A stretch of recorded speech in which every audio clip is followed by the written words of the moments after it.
to the agenda, and he'll also do the motion when we get to it. And even after 2 weeks, you guys are saying, Terry? He's motivated. Okay. So That's we'll super. do the change to the motion. Change the agenda. You'll do the amendment with the change to the agenda, but then you'll also do They take it themselves. Okay. which is on the side. Okay, so when we go to executive session, you mean? Okay, all Well, right. you'll do the motion to take us into executive. Okay, and that's gonna be combined or just this one? All you'll have to do when we get to this, Do this. Totally fine. script for it. So when you say, is the agenda okay, I'm gonna say I moved. I got it. Yeah, good. What is the minimum for liability on 4th of July? She's a leader. Or is there? Yes, yes, yes. And So I think that's what they said. I'm talking with the rest of my team though. We thought, why don't we just Regulations are taking it slow. And found it to be I saw you guys last week.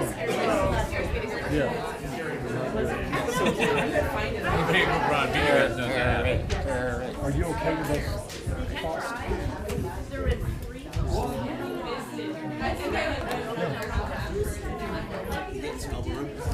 yeah, like space. And that scares me for multiple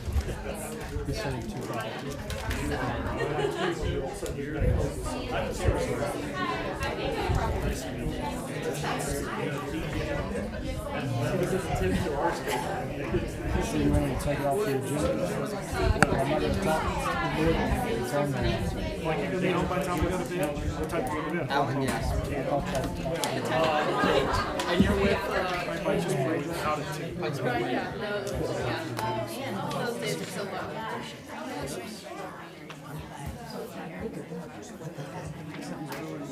See, I'm still excited. Like Casper?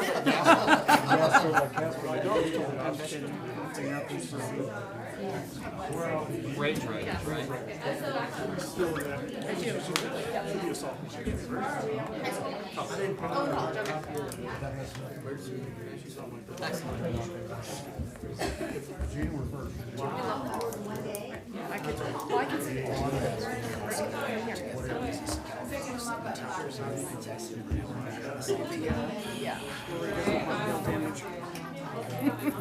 Oh, really? Yeah. I've known him for like 20 years. I know.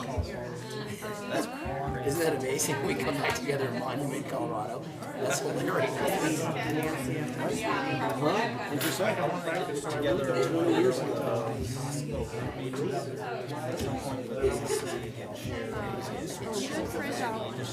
In there. That's great. We'll have to schedule the meet up. Do you need it in color? Right. No, we did. Yeah, nice. And the doors are open. Mike.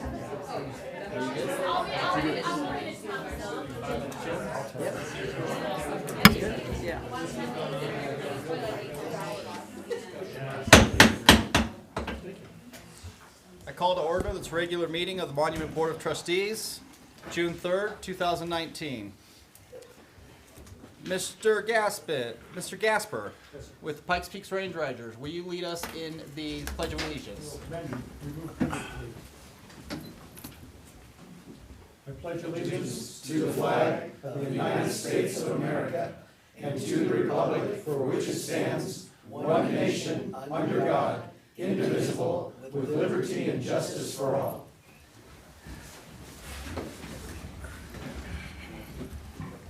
Ms. Hogan, will you take roll, please? Mayor Wilson, Here. Mayor Pro Tem Elliott, Here. Trustee Bornstein, Here. Trustee Clark, noted absent, Trustee Koopman, noted absent, Trustee Romanello, Here. Trustee Stevens. Here. We do have a quorum, so we will move forward. Before us, we have an agenda and a consent agenda. Do we have any modifications to the agenda? Yes, I move to modify executive session, that in executive session, we discuss the Town of Monument versus Forest View Company for the purpose of receiving legal advice from the town's attorney on specific legal questions related to the litigation, and to determine and discuss strategy for negotiations and instructing negotiators regarding the town's response to the litigation. Okay.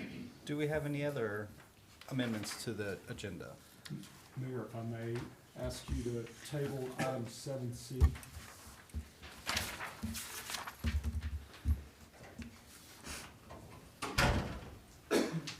Okay. Is everybody okay with tabling that? Yes. And is everybody okay with the amendment to the agenda? Yes. Okay. Do I have a motion to approve agenda as amended? Motion to approve agenda as amended. Second? We have a motion and a second? Trustee Bornstein? Yes. Mayor Wilson? Yes. Mayor Pro Tem Elliott? Yes. Trustee Stevens? Yes. Trustee Romanello? Yes. That motion passes 5-0. First item on our agenda, oath of office. Chief Shirk. Thank you, Mr. Mayor and Board. I'd like to have Officer Ryan Kosky come up and his wife Christine.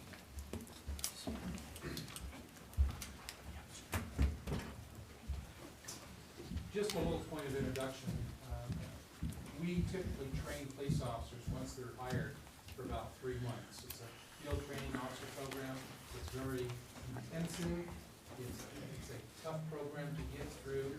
Officer Kosky went through that program in less than a month. So he's well qualified. We're excited. I think we're excited. I'll let you know. We're excited to have him.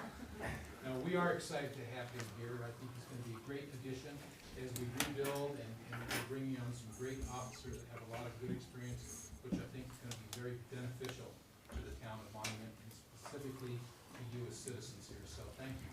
And with that, Officer Kosky, if you please raise your right hand and repeat after me.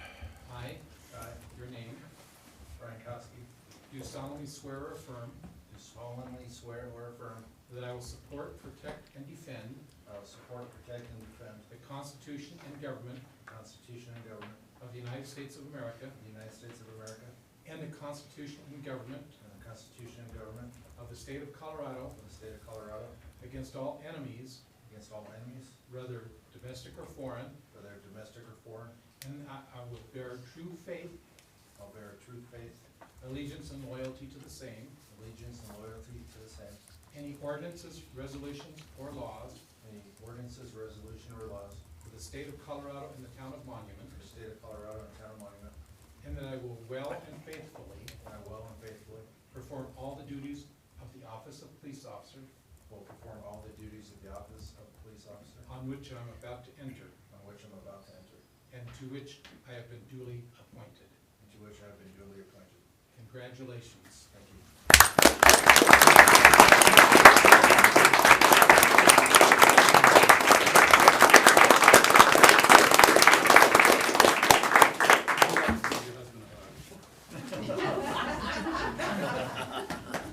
And with that, we'd like to follow our tradition and have his wife pin the badge on him as a monument police officer.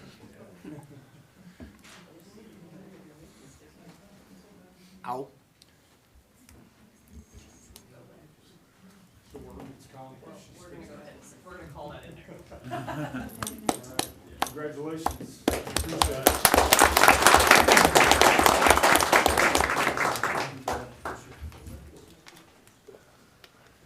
Oh, great. We appreciate the chief and our Welcome aboard, officers. officer. You know, we're starting to fill vacant positions as they come up and stuff like that. We really appreciate all the help of our staff and all of our sergeants and commanders and everybody like that. We really appreciate that.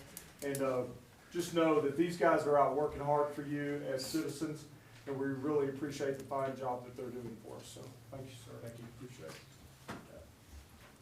it. Thank you, Chief. Proclamation to mark June 2nd, 2019 as the Town of Monument's 140th birthday. Miss Vandenhoek. Good evening, Mayor and trustees. As you can see from the flag behind you, yesterday marked our 140th anniversary as an incorporated town. So we have prepared a proclamation for you to read tonight. And then we just are having a community-wide celebration on June 15th at Limbaugh Park from 11 a.m. to 4 p.m. And we would like to invite everyone to attend that. And then we also have cake to celebrate the occasion tonight as well. Excellent. Any questions from the board?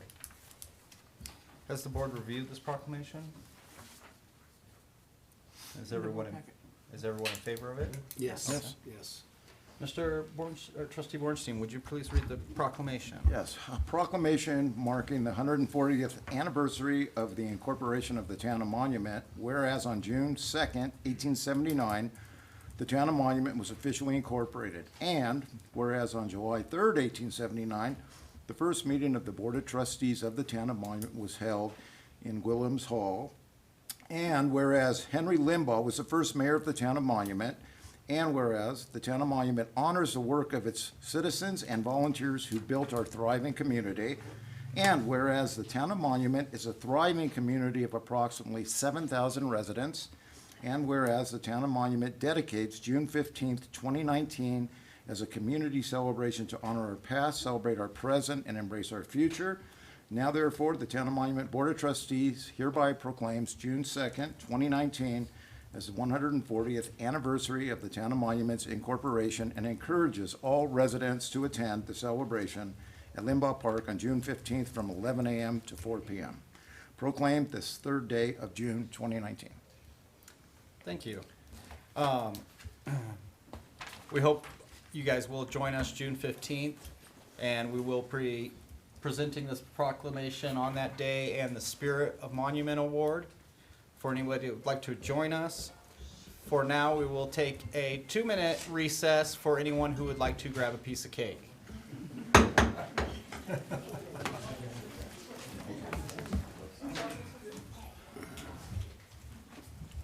need you to be first. No, I'm not going. I'm going over you.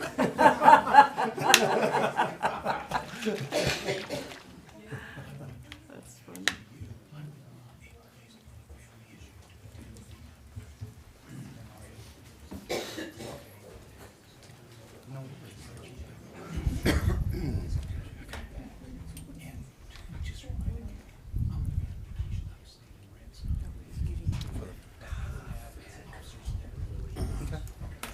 Excuse me. Did you ask to approach the bench? I got a pitch for you. Did you? And a cell. Did you ask to approach the bench?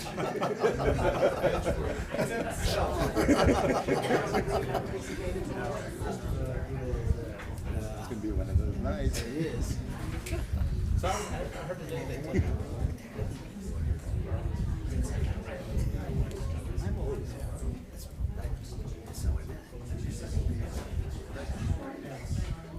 Oh, it's a, no, I'm talking about, well, are we good at this? Yeah, we are. I'm on the way out for sure. There's something weird. Something's weird. Something's not right. Something's not right in the world, or everything's right in the world. One of the two. But as I get older, my blood sugar is weird. Is it? Afterwards, we'll worry about that on the way home. You'll get home really, really fast. Yeah. I am truly offended by the insinuation that I would be first. Yeah, you know who was first? Heather.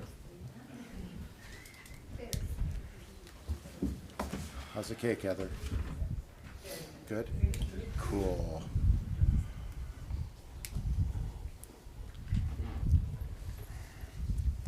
We'll resume as soon as Clay gets back. Can I tell a story? No, he's gotta come back.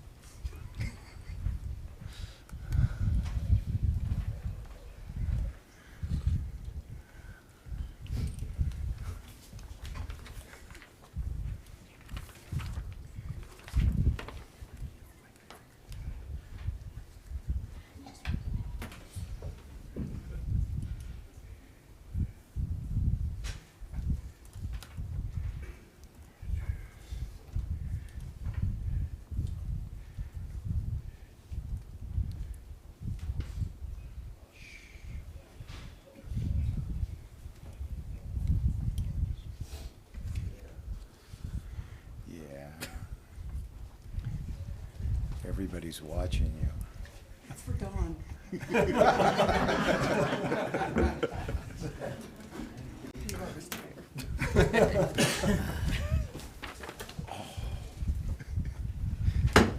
We'll resume. Item number 5, presentations. Girls of the West, Pikes Peak Range Riders and the Pikes Peak or Bust Rodeo. Miss Toman. Excuse me. Okay. It's gonna be Alan Gasper goes first. Mr. Gasper. I'm gonna get another piece of cake for you later, but I'm gonna take it with me. Ladies and gentlemen, thanks so much for allowing us this presentation this evening. My name is Alan Gasper. I'm with the Pikes Peak Range Riders out of Colorado Springs in El Paso County. 75 years ago, a group of individuals got together to ride around the different ranges and ranches outside of Colorado and El Paso County to proclaim the rodeo that was existing in Colorado Springs at the time. Tried to raise support, raise attendance. 75 years later, the Pikes Peak or Bust Rodeo is supported and represented by the Pikes Peak Range Riders in Colorado Springs. It's the 75th year. We'll leave on the street breakfast that occurs June 19th out of downtown Colorado Springs. And we're going to ride the Music Meadows Ranch, which is just south of West Cliff this year. It's a 5-day ride. So if you go with us, it takes 5 days on a horse. So you're a little sore when you get done. But we'll be riding that ranch and having an opportunity to enjoy that particular ranch and the scenery that most people don't get to see on some of the ranches that we ride. As I said, this is our 75th year. It's been going on for a long time. It's a group of about 250 ranchers, professional people in the Colorado Springs and El Paso County area that participate as members of this group. We took a group of guests along with us too, and that's sometimes very exciting. We also represent Colorado Springs and the Western way of life at a place called Latigo, which is run by the Pikes Peak Foundation, Pikes Peak Range Rider Foundation, where we teach kids about the Western way of life, about dealing with horses and animals and all of the different events that occur there. It's also the home of the Pikes Peak Therapeutic Riding Community, which is an opportunity to teach individuals that have, not mental issues, but have some problems that they need to deal with, and we do it through equine therapy. I'm a lawyer in Colorado Springs. My daughter's a therapist, and she said, I've been practicing equine therapy for the last 15 years, and I think she's right. She said, Dad, you know, you've really mellowed. I said, it's because I'm getting old. She said, no, it's because you ride horses, and that's probably true. But it's an opportunity for us to get one-on-one with kids and have an opportunity to deal with them and have professionals in the field use horses as a way to gain some things that we wouldn't normally gain. As I said, we represent and support the Pikes Peak or Bust Rodeo that will begin on July 10th. You'll be hearing about that in just a second. But thanks so much for giving us this opportunity to talk to you today and to tell you what we're all about. Thank you.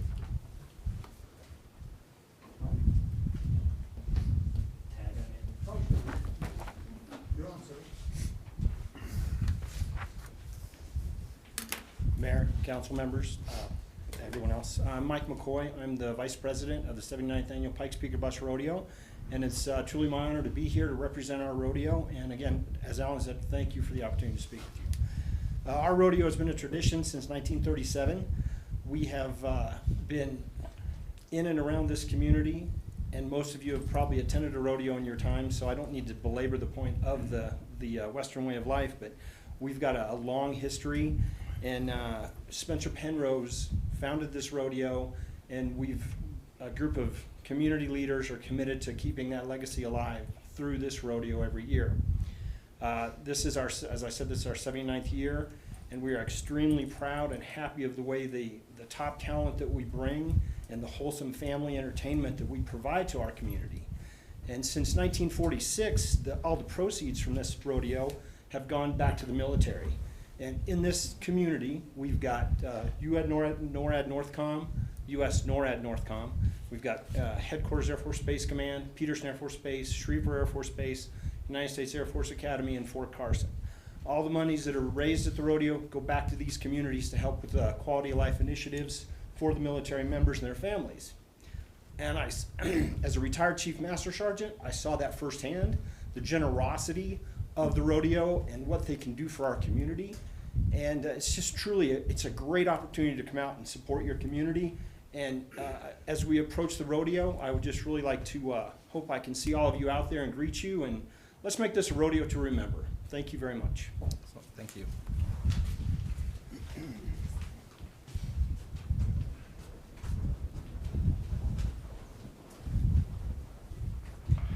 Good evening. Thanks for having us, all of you. My name's Corliss Palmer, and I'm a 18-year volunteer for the Pikes Peak Bus Rodeo as director of the Girls of the West. I have probably the best job of all the volunteers for the rodeo. As such, I schedule and escort the girls for about over 150 appearances during the summer. We start the middle of May, go to the middle of July, so you can figure that out. We have several most days, and some appearances last all day. So we're busy, and as college students, they can't work because we're busy together day in and day out. The Girls of the West started in 1922, and they're 2 young rodeo ambassadors. They're more than royalty. They help promote the Western way of life and the Western type American girl at the rodeo and lots of other events. The Girl of the West is a 2-summer commitment. They're chosen as aide, which we'll choose next year's aide at the rodeo this year on July 12th. And she'll become the aide next year. And the following year, she'll become the Girl of the West. The aide is selected by horsemanship, interview, speech, and appearance. So it's very rigorous competition, and the girls do an amazing job. And I will introduce them now. The 2019 Girl of the West is Kayla Summers, right here, and she's the 20-year-old daughter of Brian and Suzanne Summers. She'll be a senior at the University of Northern Colorado and will receive her bachelor's degree in biomedical sciences, all while maintaining her emergency medical technician license. Her future plans include paramedic school and then medical school. She was a Pikes Peak Rangerette for 5 years and served as El Paso County Fair Queen. She rides a paint horse named Abigail. 2019 Age Girl of the West is Michaela Carrico. She's the 18-year-old daughter of Chauncey and Teresa Carrico. She just graduated from Woodland Park High School and will attend Lamar Community College to study equine management. She plans to fulfill her dreams after that of becoming a rodeo commentator. She's served as royalty for several rodeo organizations and to support the sport of rodeo, and she rides a Palomino gelding named G-Man, sorry. So please enjoy the Girls of the West.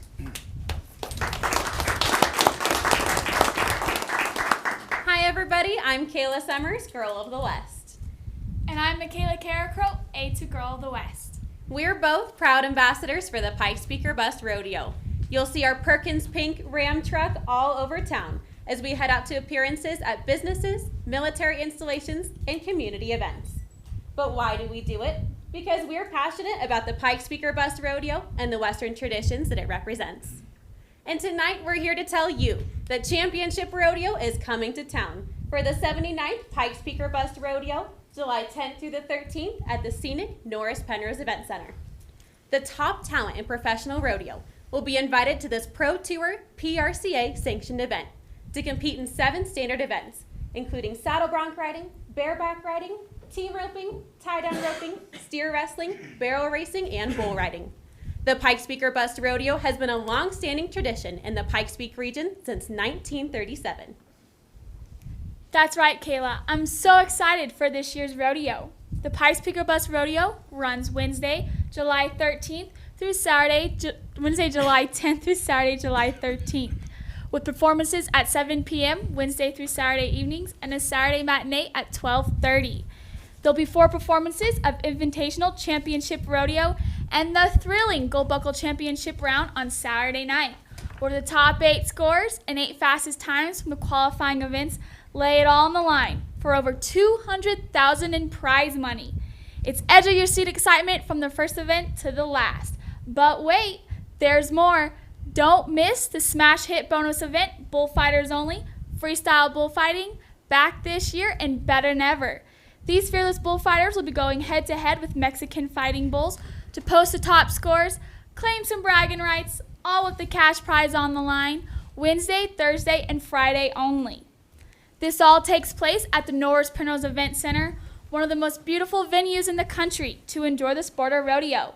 Plan to get your tickets early and buy online to save time and money.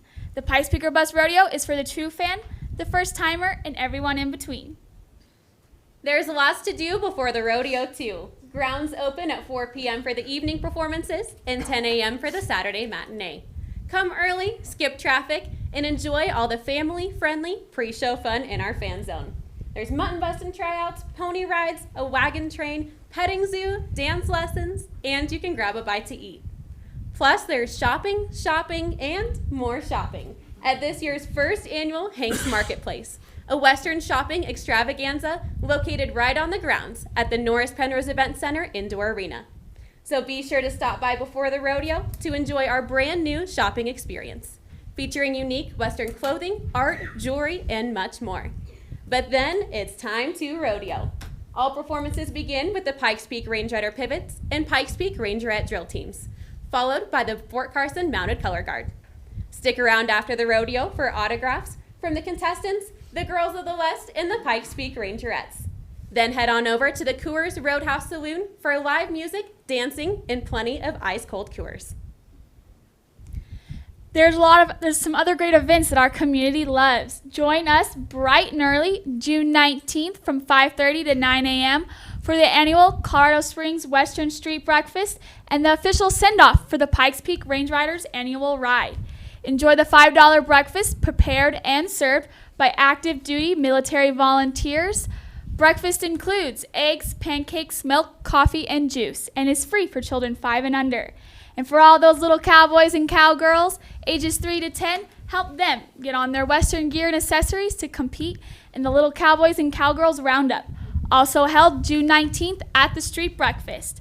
There'll be great prizes, and the winners get to ride on a float in the rodeo's parade. Speaking of the parade, what better way to kick off Rodeo Week than with the 79th Pikes Peak Bus Rodeo Parade, held in downtown Colorado Springs at 6:30 p.m. on Tuesday, July 9th, right on Tejon Street from St. Vrain to Vermejo. This beloved Western cultural event is free to attend and fun for the whole family. So we want you to mark your calendars, buy your tickets, and get ready for championship rodeo action at its best. The dates again for the Pikes Peak Bus Rodeo are Wednesday, July 10th through Saturday, July 13th. Save time and save money by purchasing your tickets online now, as advanced ticket pricing ends on June 30th. Discounts are available for military, first responders, groups, and children 12 and under. You can find all this information and much more on our website, pikespeakerbus.org. We'll see you at the 79th Pikes Peak Bus Rodeo, July 10th through the 13th at the Norris Penrose Event Center in Colorado Springs.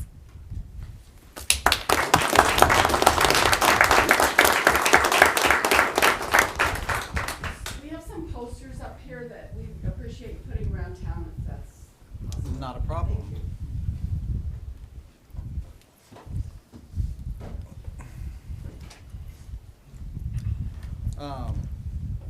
Next item, March 2019 financial report.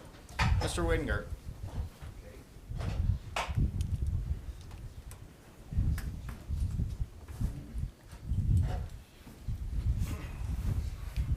Robert, will you grab those and just hang on to them?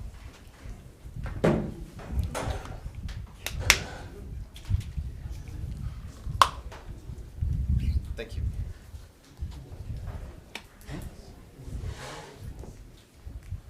Do we have places where we want to put them? We got stuck in your office.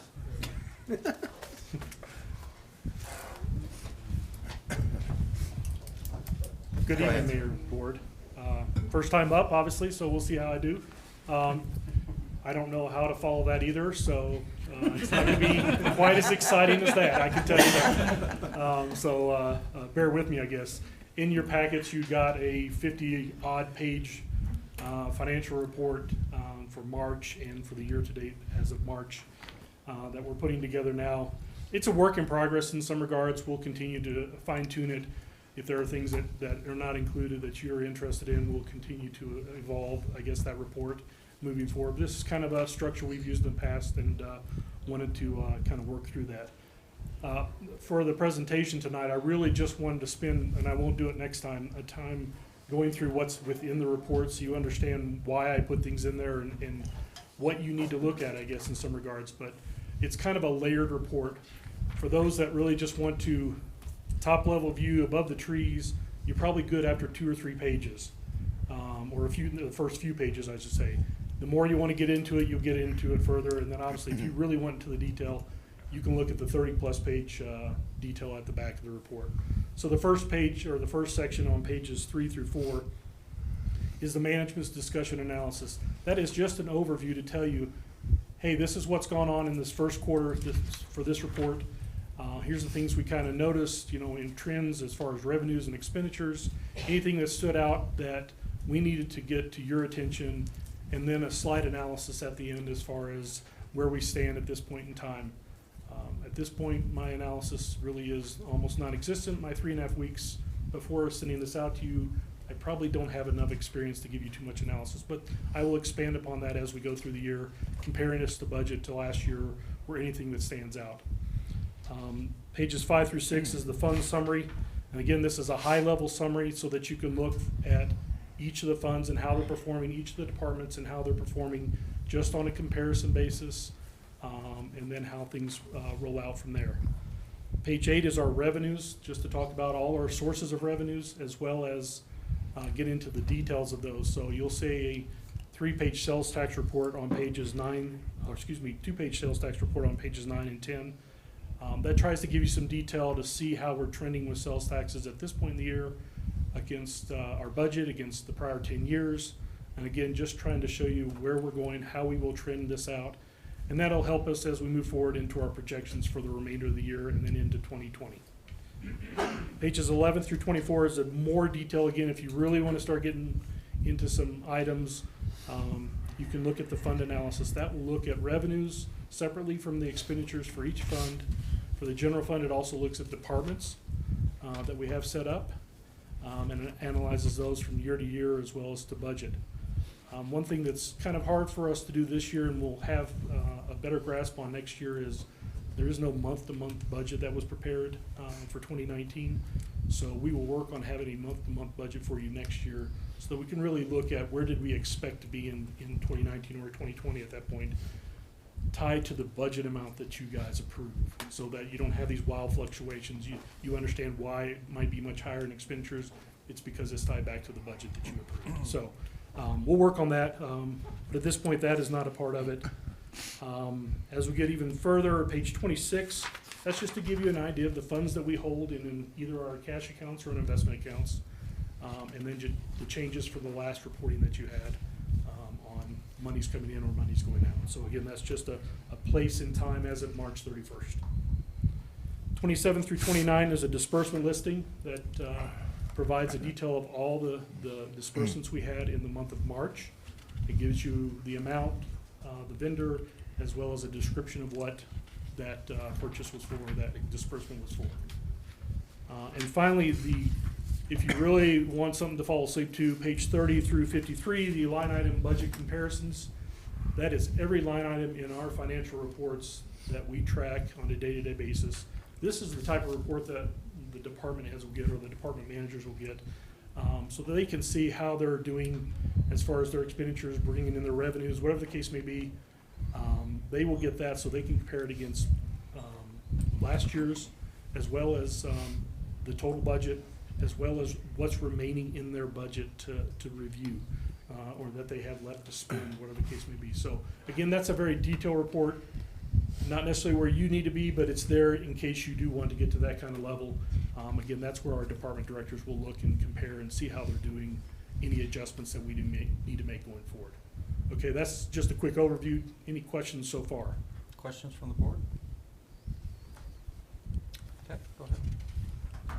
Next page really is just, again, a high-level view through March. What do we spend our money on? Where we receive money? And on the left-hand side, you can see the revenue graph basically shows you through March where our revenue sources are. As you well know, sales tax drives about 60% of the revenue for the town. And that's playing out obviously on this graph as well. Property tax is a big chunk, especially in the first quarter, because we received quite a bit of our property taxes in the first part of the year. Franchise fees, and obviously our water revenues are the other big items that we brought in for that period. And again, just to show you where the money comes from that is paying for the next slide, which is, or the next pie chart that it talks about expenditures, where are we spending our money by function. And you can see obviously public works, law enforcement are the biggest drivers, and then administrative and planning are the second tier level expenditures, and that includes everything from an administrative standpoint for running the town outside of those other departments. So you can see again, where is our big driver for expenditures, that's where we rely. So what does the gray represent, please? The gray is law enforcement. And then the lighter blue, please? That is water. Thank you. And then the dark blue is? Public works. So does that not overlap? Would that not be merged into one or no? The water is the water enterprise fund. Okay, So okay. it's all the expenditures we do for, or Tom has running through his group under the Okay. water fund. Thank you very much. Yeah. Questions there?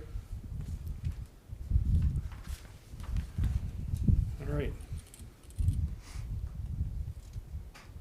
The next slide just is a summary kind of what has happened in the first quarter. It is explaining your management discussion analysis that you had in your report.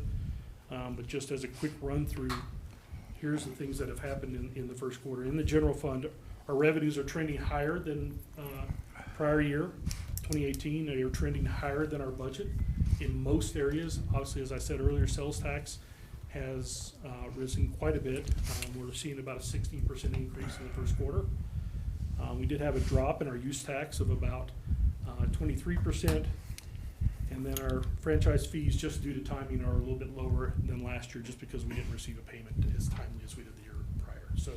So from an overall standpoint, in our general fund, again, which is the fund that basically manages a good portion of our town, our revenues are doing well. From an expenditure standpoint, we're ahead of our expenditures at this point in time as compared to 2018. The biggest chunk of that is because we had an extra payroll.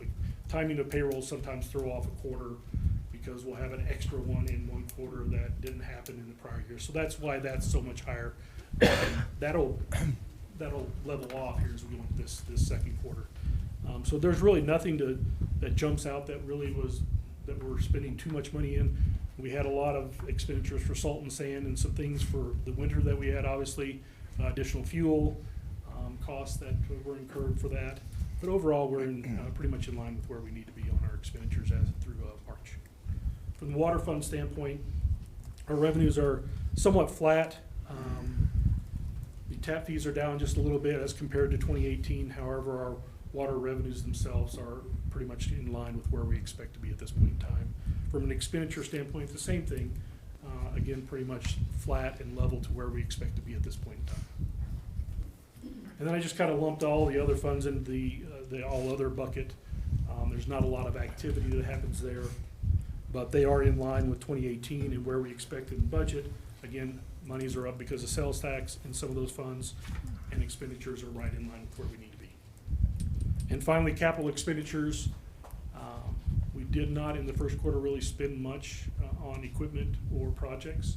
That is starting to happen now here in the second quarter, so you'll see on the next reports where we bought some vehicles, and we'll start some of the projects that you guys had approved in the 2019 budget.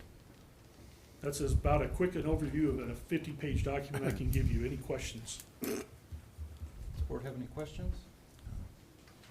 Okay, thank you, sir. Yeah, finally, we're starting our audit next week, so for 2018. So our auditors will be in, and we've kicked off the budget already for 2020. Had a meeting last week, and we'll be coming to you here in the next couple of months with that. I do have one quick question. I know you've only been here for a short time. Do you have any idea of why we're making a 12 or 16% increase in sales tax? I wish I could answer that, and I will get back to you as I learn more. The state reporting is not very good, but it looks like across the board, as I've looked at each of the businesses, we are seeing increases in those businesses. I think you're seeing some maturation in some of the businesses that have come in the last couple of years, to where they're actually getting towards their peak of their sales. So I think that's another opportunity there, as well as Obviously, general economy has improved as well, so you're seeing increases there.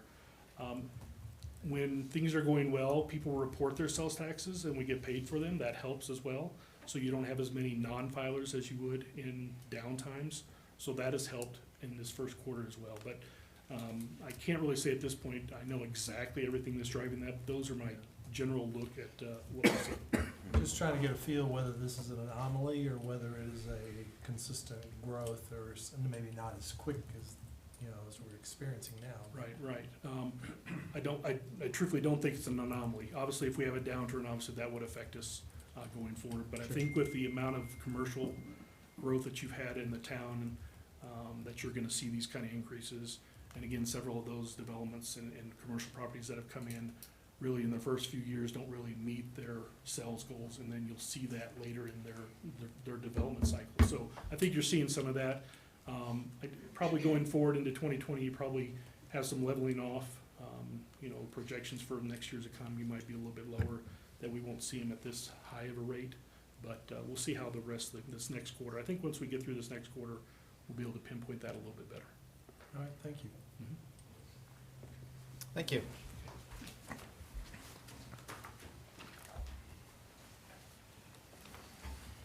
Moving on to ordinances. Ordinance number 11-2019, an ordinance amending the Monument Municipal Code, section 17.56.170 regarding signage standards in the C1 General Commercial Zoning District signage table. Ms. Jones. Good evening, Mr. Mayor, members of the board. I have 4 additional code revisions for you tonight. We heard the previous 4 at the last meeting. I will go quite quickly, as most of them are quite simple, but we can certainly talk in greater detail if you desire or have additional questions. Okay. So I'll be going over ordinance 11 through 14. Ordinance 11, you might notice, is very, very similar to ordinance 10 that you heard at the last meeting. There's a very similar mistake regarding our sign code. This is in the C1 section of the sign code. Ordinance 10 was regarding the B business zone.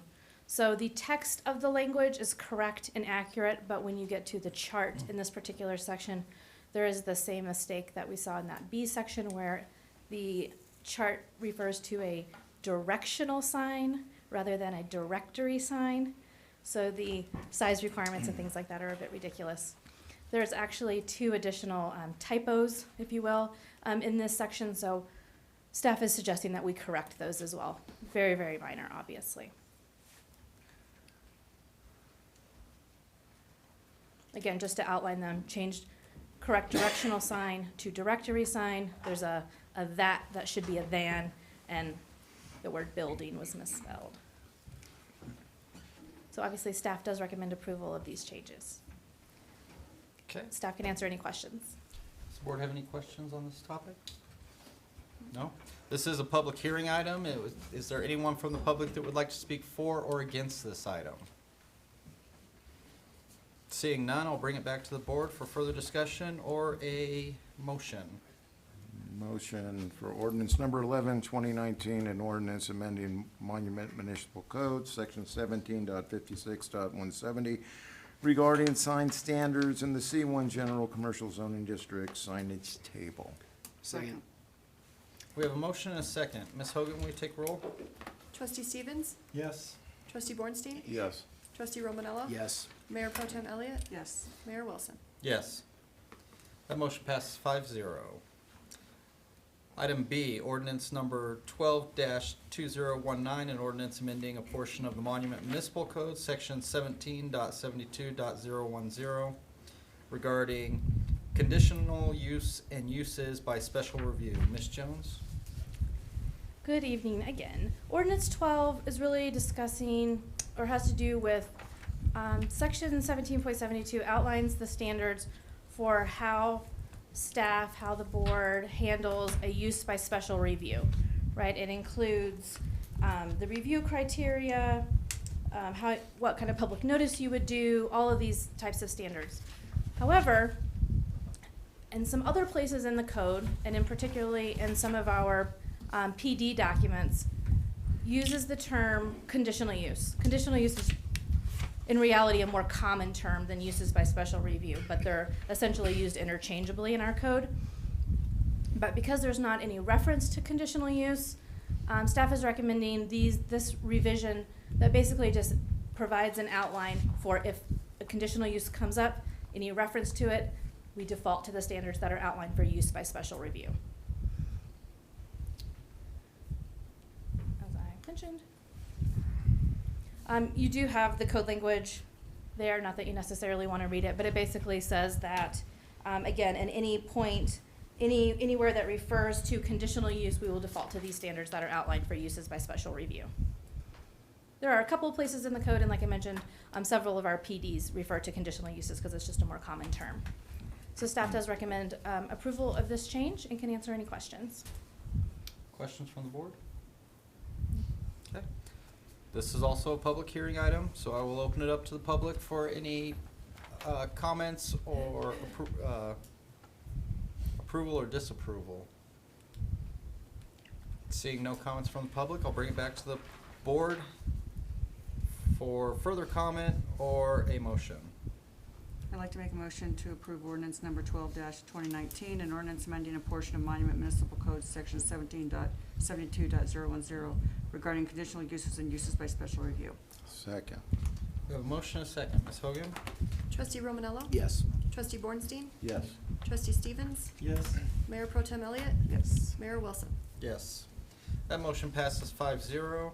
Moving on to item C, ordinance number 13-2019, an ordinance amending Monument Municipal Code section 17.88.020 regarding powers and duties of the Board of Adjustments to add exceptions to fencing and sign standards. Ordinance 13 deals with Board of Adjustment, as the mayor just mentioned. So this particular section, 17.80.020, has a list of items that the Board of Adjustment can approve an exception to. They include the area of a lot or the maximum height of a building, rear yard, side yard, things like that. That's the extent of the list. However, in other places in the code, the Board of Adjustment is authorized to approve exceptions to fencing or to signage. They're simply left out of this list, even though the authority is granted elsewhere in the code. So we are asking to add those two items to the list, therefore there's consistency within the code. Again, very, very simple change. Honestly, it's not a change, it's just making it consistent throughout. So you wouldn't read the list and accidentally not realize that they had that authority. The board, staff recommends approval and can answer any questions. Questions from the board? Okay, seeing none, this is a public hearing item. Is there anyone from the public who would like to speak for or against this item? Okay, I will bring it back to the board for a motion. I move to approve ordinance number 13-2019, an ordinance amending the Monument Municipal Code, section 17.88.020, regarding powers and duties of the Board of Adjustment to add exceptions to fencing and sign standards. Second. We have a motion and a second. Ms. Hogan? Trustee Bornstein? Yes. Trustee Romanello? Yes. Trustee Stevens? Yes. Mayor Wilson? Yes. Mayor Pro Tem Elliott? Yes. That motion passes 5-0. Ordinance number 14-2019, an ordinance amending Monument Municipal Code section 17.80.010 and 17.88.045 regarding specific written public notice requirements for residential variances. Mr. Mayor, members of the board, this is the most significant substantive code revision I have for you tonight. Essentially, Title 17 outlines the zoning code outlines the public notice requirements for all of our public hearings. As it's currently written, the same public notice requirements are required for anything that comes before you, for a zone change, for a subdivision plat, right, for use by special review, anything like that, even a variance. They all have the same public notice. I apologize, a variance actually goes to the Board of Adjustment, right, so they don't even come before this board. But again, the same public notice requirement is outlined for all of those different applications. Obviously, those can vary in scope quite dramatically. So there's actually a 500-foot And the two section references, just to back up for a second, the two section references simply, there's text language and then there's a chart, just like we've seen before. So that's why that there's two sections referenced there. So what we're really speaking about tonight is a variance, a residential variance. So homeowners come in, typically 90% of our residential variances are typically for a rear setback or a side setback, right? Typically it's a deck or a patio cover or something like that.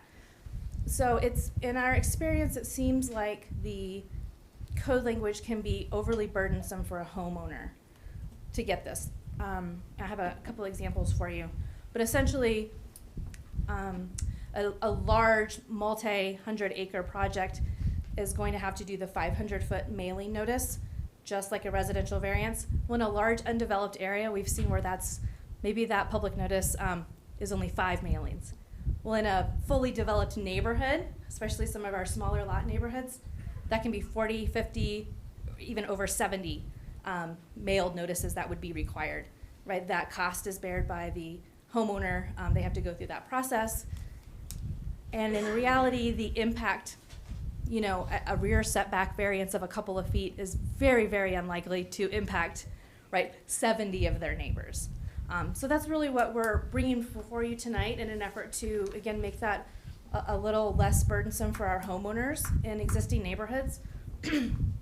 As the town continues to mature, right, and build, and our neighborhoods get built out, honestly, it's likely that we may see more variances, right, as homes age a bit, people start investing, right, doing these improvements to, again, decks and patios are what we see the most. Excuse me. I do have a map just to sort of illustrate the requirement that I was mentioning. I picked a random lot over, this is the Jackson Heights neighborhood. And if you do the 500-foot mailed notice requirement, this particular lot would require over 70 mailed notices. Again, based on the types of things that you could get a variance for, they're very, very limited. You could never get a variance for something like a use. So it wouldn't have anything to do with, you know, this is residential and they want to change it to retail or something like that. That wouldn't be applicable. So it's going to be those very simple things, the width of a lot, a setback is almost always what it is. It could be potentially the height of something. So again, something that's typically going to impact the folks right next door. And so that's what I'm proposing to you, how the code language be amended to apply to the immediate neighbors. And there's language in there that sort of outlines who those folks would be, right? The properties directly adjacent or across the street. And there's actually some discretion built in there. So if there was, maybe there's a topography change or something where staff felt it would have a little bit greater impact, there's some discretion that the planning director could make the public notice more, right? More than those immediate neighbors. But the basic language would be that you would need to notify by public notice the immediate neighbors, and this again would apply for a residential variance only. And again, I do have the code language in here, both in the text as well as in the chart, and that's the reference to the two sections. Again, that one is a little bit more in depth and more of a substantive change. Are there any questions that staff could answer? Can you give a little more layman example of what a residential variance would be or commonly be? Absolutely. You keep mentioning a deck, but is it just the addition of a deck, or is I'm sorry.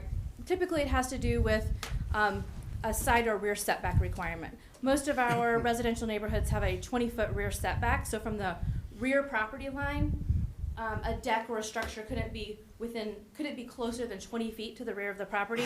We've seen examples where maybe they need it to be 15 feet. And so that they would apply for a variance of 5 feet.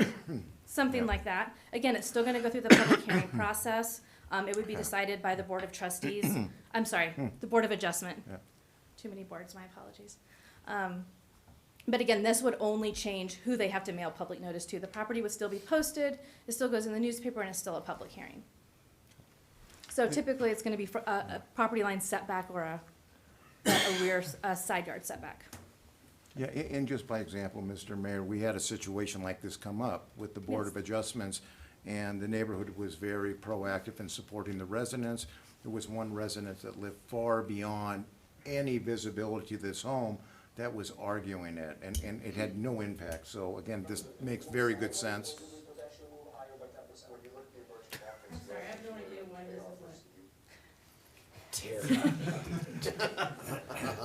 Really? Really? No. So I mean, so that's basically the example. Because they had sun, they were extending their deck and just an overhang so they weren't getting blinded, and they tried every possible solution, so. Right. This is a good change. And I would just add, staff always requires, if there is an HOA in place, we require the approval from the HOA before we would even begin that process.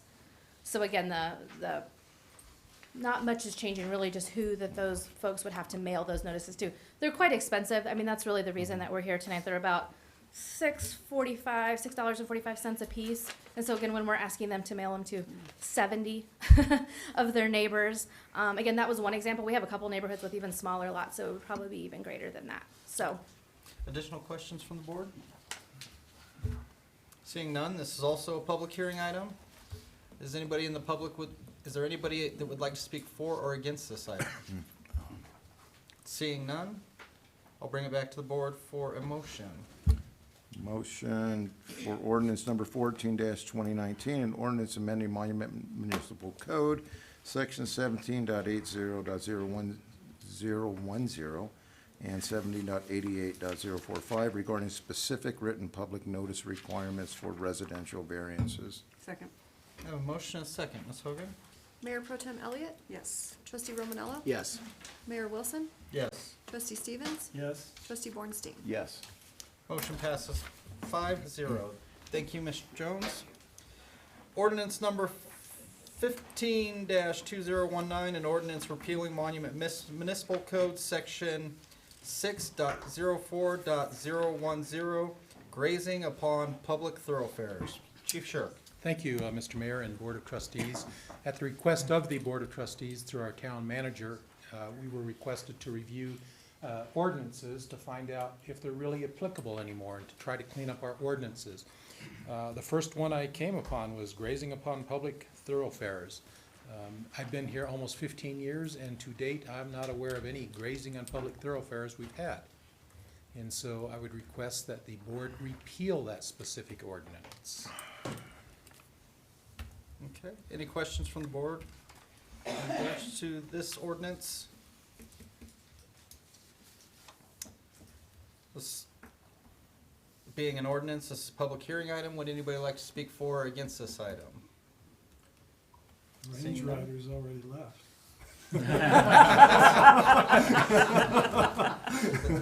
That's why we had them go first. Okay. We can have a cows in the park day. I will bring it back, I will close the public hearing portion and bring it back to the board for a motion.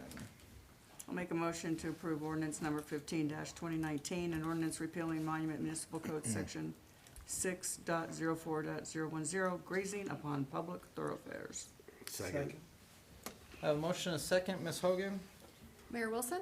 Yes. Trustee Bornstein? Yes. Trustee Stevens? Yes. Mayor Pro Tem Elliott? Yes. Trustee Romanella? Yes. That motion passes 5-0. Ordinance number 16-2019, an ordinance repealing Monument Municipal Code, section 6-04-020, hitching animals to public and private property. Chief Shirk. Well, thank you for the timing on this one also. Again, in my 15 years of being here, close to 15 years, I haven't observed any animals being hitched to ornamental posts or fire hydrants or utilities, so I see some. Am I accurate on that? I can't tie a horse to a bike rack. We promised we'd clean it up. There you go. So I would respectfully request that the board repeal that ordinance also. Okay, questions from the board? Got nothing. This is a public hearing item. Would anybody like to speak for or against this item? Seeing none, I'll bring it back to the board for a motion. I make a motion to approve ordinance number 16-2019, an ordinance repealing Monument Municipal Code section 6.04.020, hitching animals to public and private property. Second. We have a motion and a second. Ms. Hogan? Trustee Bornstein? Yes. Mayor Wilson? Yes. Trustee Stevens? Yes. Mayor Pro Tem Elliott? Yes. Trustee Romanella? Yes. That motion passes 5-0. Ordinance number 19-2019, an ordinance amending Monument Municipal Code, section 9.12.110, throwing of stones and missiles. Thank you, Mr. Mayor. I'm affectionately referring to this one as the Bornstein Missile Ordinance. And requesting that this ordinance actually be amended to allow folks to be able to shoot their BB gun in their backyard or on their property with some conditions that it can't leave their property and that it be done in a safe manner. And again, in the time I've been here, I'm not aware of any accidents we've had with BB guns.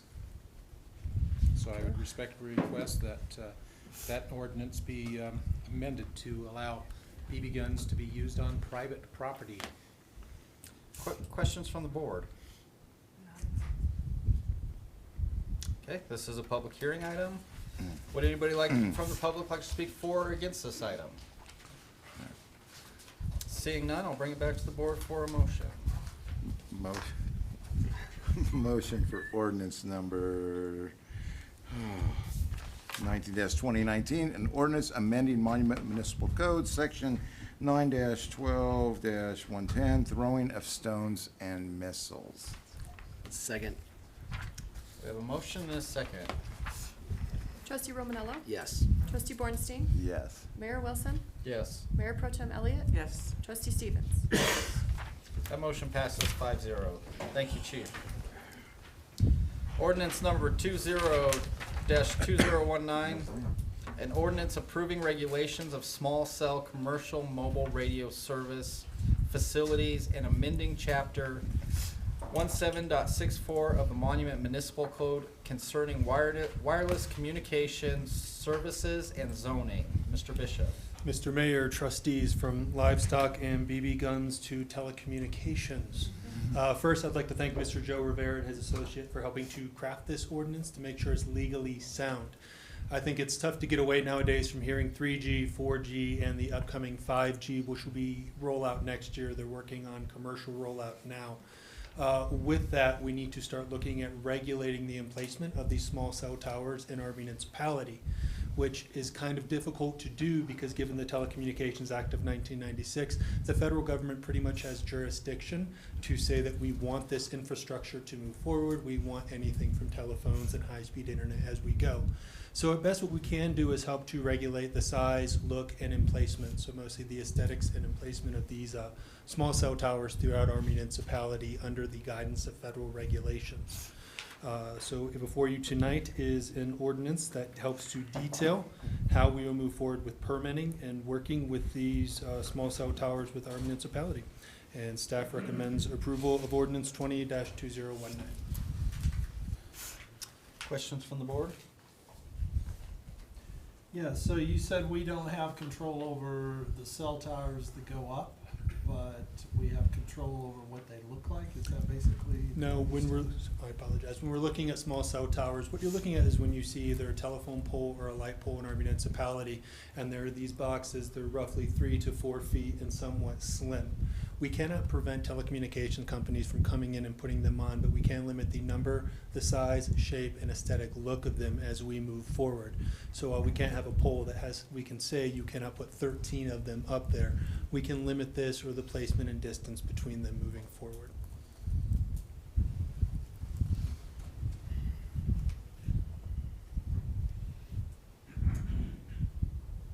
Additional questions from the board? This is a public hearing item. Would anybody from the public like to speak for or against this item? Seeing none, I'll bring it back to the board for further discussion or motion.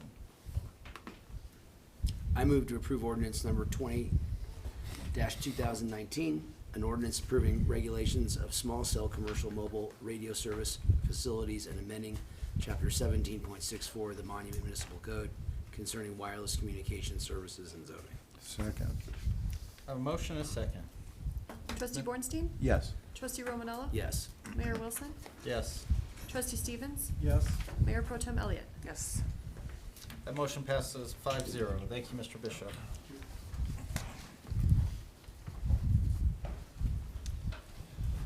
Discussion items, emergency water interconnect with Triview, Mr. Tharnish.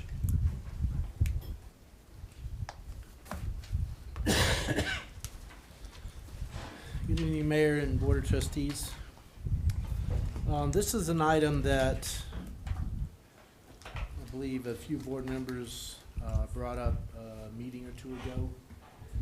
And so what happened here is I went back and revisited a report that was given to the board in 2016. And this was a report that was generated as an amendment to our water master plan, and it was done by Forestman Associates. So I've taken some of that information and shortened it up a bit just to get to the point where we can discuss some potential options, and then in the end, some recommendations, and where I think from a water standpoint, where we're gonna end up. Mr. Mayor, can I ask a question, please? I know that the two trustees that are not here tonight, this is on their top 3 bullet list. Would it not make sense to hold off on this till they're in attendance? Because I know that they were pushing strongly for information and asking this question. Do you recall this coming from? I believe this originated from Trustee Cooper. Okay. Yeah. Would the board like to postpone this item? Yeah, I just want to be fair, so then they have it, and So you don't get asked again yeah, for it? so we don't, no redundancy. Is the board in agreements? That's fine. Okay. This item will be postponed until the next meeting. Ms. Hogan? Sure. Thank you. Water rates, Mr. Tharnish. That's mostly good stuff.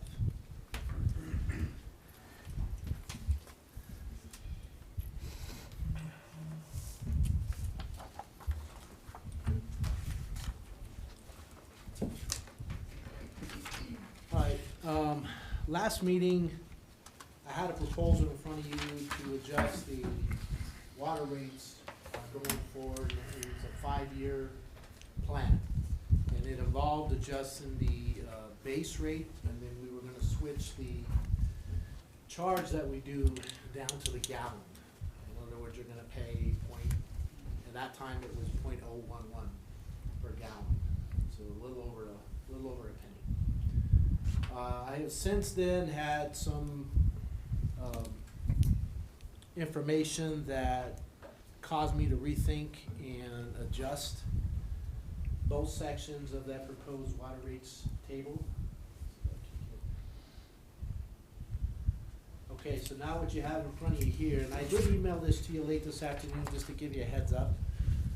Again, this is just discussion, it's not the actual vote for the ordinance. That was been put off till the very next meeting, and the purpose is I want to get all this information out and answer any questions, whether it's from the board or the public, before I bring this for a vote, up for an ordinance vote next meeting.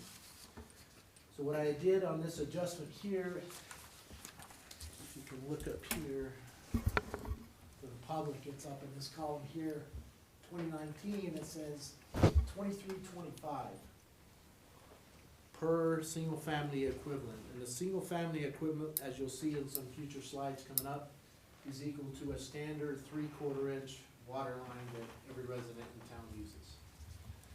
So the initial thought is you're currently at $31 in this yellow column. These are your current rates. It's gonna drop to $23.25 at the base rate. That's without using a drop of water.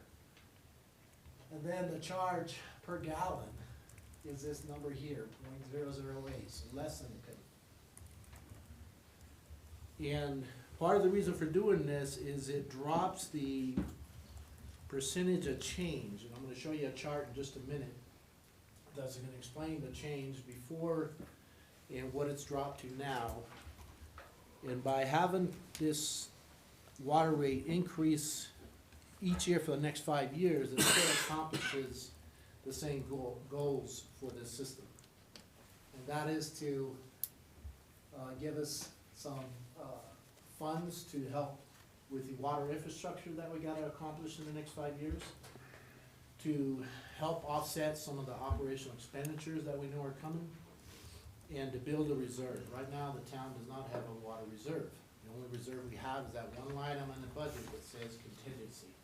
But at the end of each year, that goes away. It doesn't accumulate like you would have a fund set aside for that.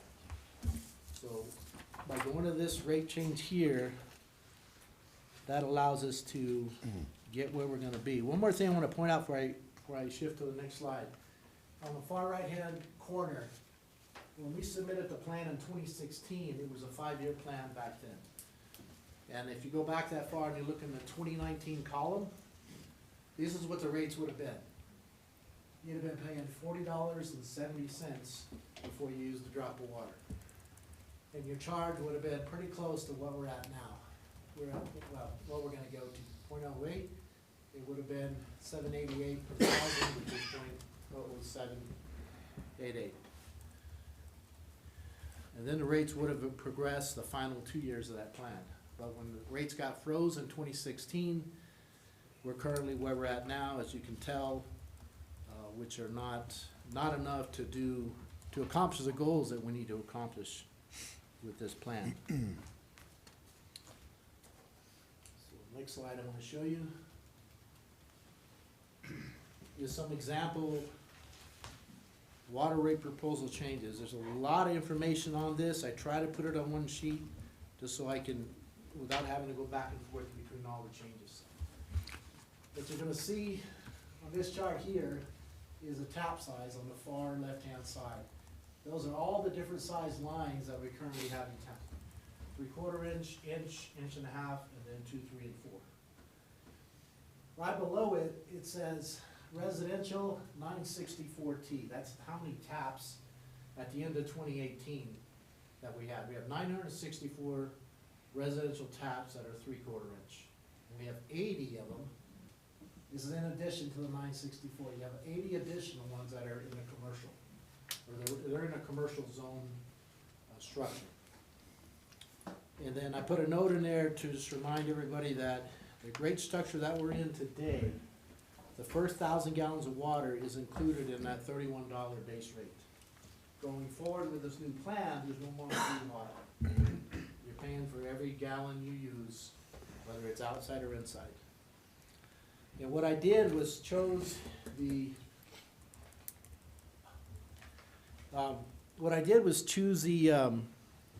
different tiers that we have and gave you an example of what a current bill would be now versus where it's gonna be once these rates go into effect. So the current bill, if you look at the first column there where it says usage 1,000 gallons, well, right now you pay $31 for that. With a new plan, you're gonna pay $31.25. That's the change for the first year, for 2019, for the rest of 2019. If you do a percent change, that was, I think, a concern of some people that they wanted to see what the percentage was. So I put them in there in a column, but as a homeowner myself, I'm not on the town system, but I always get concerned. Everybody really wants to know how much money is that gonna cost me, not necessarily how much that percent goes up. So the column right next to that is labeled with a dollar sign that says difference. That's the actual dollar change that you would see on a monthly basis based on the usage that you have.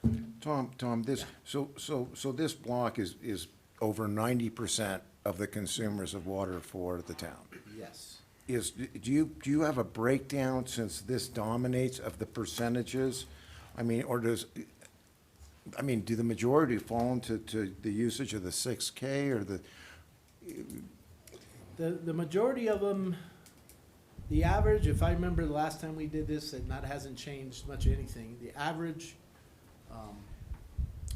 wintertime usage for people in that category is about 5,000 gallons. Okay. The average summer usage is about 14,000. And these are monthly rates, so that'll be the monthly totals, increase. yes. And again, this is all dependent on how much you use. So if you use 12,000 gallons and your water bill goes from 115 to 134.25, it's cost you an extra $19.25. But if you see that as a homeowner and you want to cut down your bill, all you'd have to throttle back is a couple of thousand gallons and you'd be back where you were. Because the base rate is really the minimal. homeowners can make that choice. Yeah, So based this- on the usage. So this takes away from you being lumped in the 3,000 gallon range, and you could possibly only pay for 2,500 gallons. You'll pay for exactly the amount of water you use. Whereas currently you get lumped in a range. No, currently, when the billing system comes in, it comes in gallons, and the system, based on your usage, will either move you up or down to get you Right. to that category, because we're only gonna bill by the 1,000 gallons right now. And the new system, you're doing by the gallon. You round right now to the nearest if it moves, say you used 1,800 gallons, the system would most likely round you to 2,000. But the very next month, you don't lose that water. It just the 200 gallon. You start out at 1,800, and you make it up. In other words, in the end of the year usage, that all balances out. You're only paying for what you use, but you're paying in increments of thousands of gallons. And right now, the homeowner is going to have control of that. So if they're running an irrigation system, and like I think I said the previous time, we have some residents that are on that 3/4 inch tap size, and I chose the last bottom of that first column, says greater than 24,000, it says 50,000. There are a few people in this town that go through 50,000 gallons a month during the summer.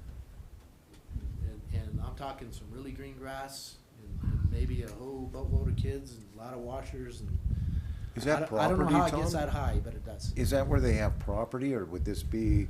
No, these are like Santa Fe trails Okay. in neighborhoods. Everything to the south. The farther south you go, the more water gets used, believe it or not.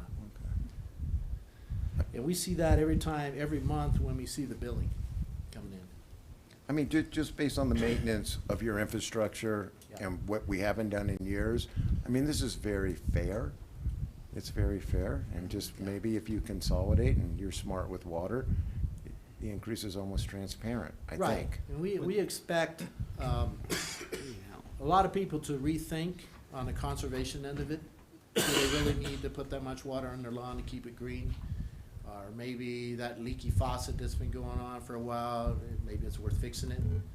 We always encourage everybody that if they have any water issues, whether it's usage that seems too high, we get those calls every month. And what we'll do is we'll send our water guys out there and we'll ask if they want to do a water audit. And we go in the house and we check for leaky faucets, running toilets. Running toilets are probably the #1 cause of high water bills. If flapper valve leaks half gallon a minute, and there's 1,440 minutes a day, and it runs for weeks, do the math. It can drive your bill from a $70 a month to $250 a month, pretty easy. Okay. One other thing I wanted to point out, if you notice the way this structure is set up, we're still on that first block there. As you get into the higher usage, your actual difference between where you're at now and what you're gonna pay Is less. actually drops. Yeah. And the reason is because the current rate structure is already high on the high flow end. Right. And the adjustments we have here are not far off of that. Now, as we progress to 2020, 2021, you'll see that difference grow. But I just want to point that out because when I first did it, it looked really odd, and I had to look at it and think what we're charging now, what we're gonna charge. So that's the difference you see there. One other thing I want to point out, and the rest of the categories, other than the number of taps, there's let me see if it's up ahead here. Come back to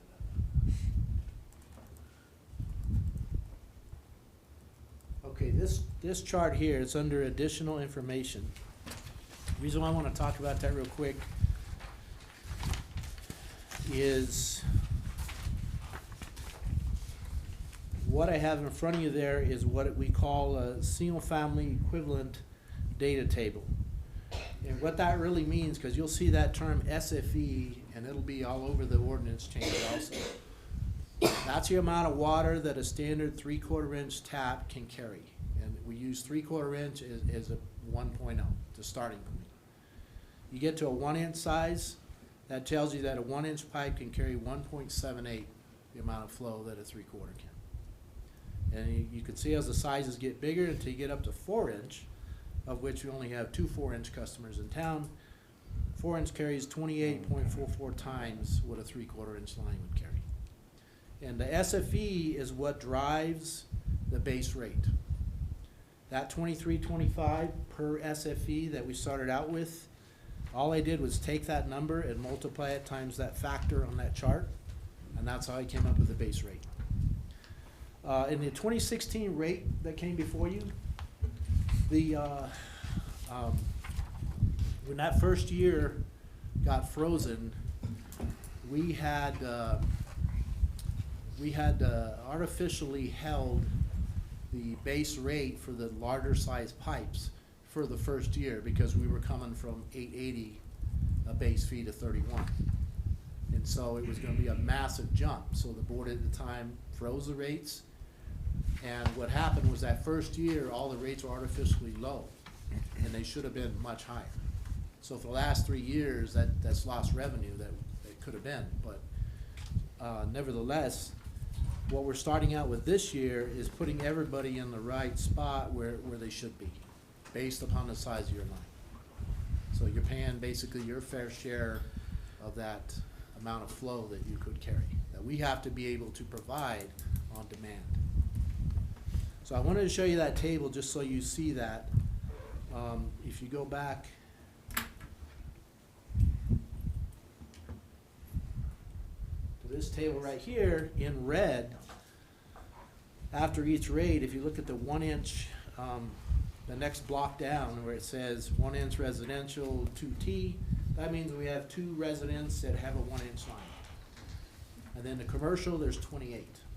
So now you're getting into more of the businesses that have larger lines, and then in red it says 1.78 SFE equivalent. That's where that number comes from. And then you can see the rates. For a 1 inch, 1,000 usage, 1,000 gallon usage, you're paying $34.67. Well, now you're gonna go to $49.39, because now the 1 inch rate is where, the base rate is where it should be, and not where it at $34.69, or 67, sorry. But again, that's only, if you look at the yellow column, it's only 2.6% of our customers. As you go further down the list, at 1.5 inch, we actually have 3 residences that have 1.5 inch. I don't know how that must have been from a long time ago. We would never see that nowadays for a resident. I imagine those lines have been in place for quite a while. Commercial, there's 18 of those. Again, now you're down to 1.88% of our customer base. And then the next biggest column really is our 2 inch commercial lines. That is what the majority of the restaurants along Highway 105 are tied to. That's the Village Inn, that's the Conoco station, that's all the businesses within that Safeway complex. They're all coming off a 2 inch. So you can see what the equivalent there is 7.11. So their rates initially are gonna be much higher. Almost all of our irrigation systems for the town, for our parks and our common area right-of-ways are 2 inch irrigation systems. And keep in mind, the town pays these fees also. I actually get to see those bills where the water department reads the meters and they come and they're paid through the general fund. There's actually a line item in the general fund to reimburse the enterprise fund for the amount of water that we use on our parks. And you can see how that one starts jumping up quite a bit. And again, that's mainly because that 2 inch line was underpriced from 3 years ago. So now it's where it needs to be. If you get to the larger sizes, the 3 inch and 4 inch, there's only 2 customers on each one of those sizes in town. And if you look at their rates, their jumps are in the 30% range. They're gonna equivalent to about 100 to about 118 per difference. And you go to 4 inch, it gets even bigger. And that's mainly because they're the biggest users of the water in town. Like the Centeast Corporation, for example, goes through 500,000 gallons a month. But that's because they use water in their operations, for their lace and things. So, Tom, how do the rates work for, I asked you once on the contractors that come and they'll fill their trucks for, project, how does that work? That's a good lead-in. Right to that. There you go. So before we get to that, Okay. so basically on that last slide, Okay. so the consumers, especially in the commercial area, are paying for this board and our staff not getting the rates raised in a timely fashion. They're taking the bigger hit up front, initially because they've been artificially held based on the frozen 2016 rate. And if you look at, trying to think of an easy example. We'll take the 2-inch commercial. The base rate on that is $126.09 right now, because that first 1,000 gallons right now is included. And it's gonna go to $173.31, and that's without any free water. So, that you're paying for 1,000 gallons of water plus the base fee in that $173.31.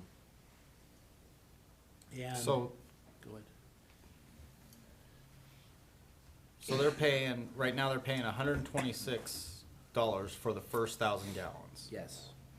Now they'll be paying $173 plus the cost of the first 1,000 gallons? No, the 173 is including the first 1,000. It's just not, I didn't break it out to show you the base fee plus the volume charge. I just put this in there so you could see It's what $47 the actual more a dollar, month. what the bill's gonna look like if you use 1,000 gallons. Okay. That's what your bill's gonna be. And then it goes up 3,000, 6,000. Again, these are just where the tiered rate structure changes price. Is So- at those marks. So if a 2-inch commercial business is using more than 24,000 gallons, it's $60 a month more. Am I saying that right? It's $60 more if they use 50,000. If they use 50,000? Yes, Okay. if they use 100,000, then the rate will be higher than that, but Oh, right, okay, I haven't calculated that out. all right.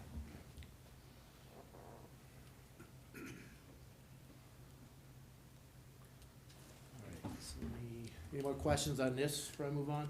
Well, I had a general question. Sure. In Mr. Wingert's presentation, in one of the pie graphs and looking at the expenditures on the water fund summary, I looked at it briefly, but I mean, are we, I know you said that there's obviously no reserves, but I mean, is water even paying for itself, or are we in the hole on water every month and it's being surplus from other areas? I think we're on the positive side, but we're just not generating enough to build that money needed for the capital financing. Right. And for the expected operational expenditures, which we're budgeting about 3% a year to come up.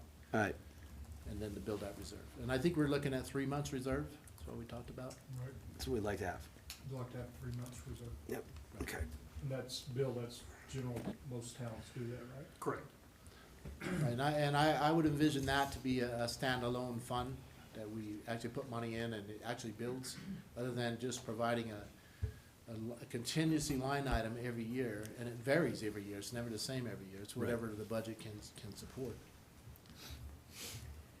So any questions on this chart?